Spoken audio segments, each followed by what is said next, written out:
All right, so eyelash extension adhesive and a Sharpie. So first time that you get a brand new bottle of adhesive, it's your first time opening it. Once it's exposed to that air, we want to start the timer then. We want a new fresh bottle of glue every few weeks.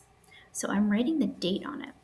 This is December, so I'm writing DEC, and this is the 14th of December. So I'm using a really bad font to try to write December 14th, and then deciding I'm going to put a name on it, and I'm going to put on NNBA for Minnesota Brow Academy.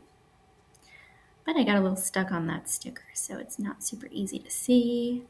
Then I decided I'm going to write the year on it, and then I forgot it's still 2023, not 2024. So then I changed it. You can also decide to write this on the bottom of the bottle instead of the label if you decide. So 1214 is on the bottom, and it's written on the side.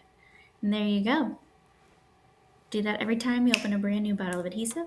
Be sure to pop it in your airtight container so you can keep it as sealed as possible. That's my advice.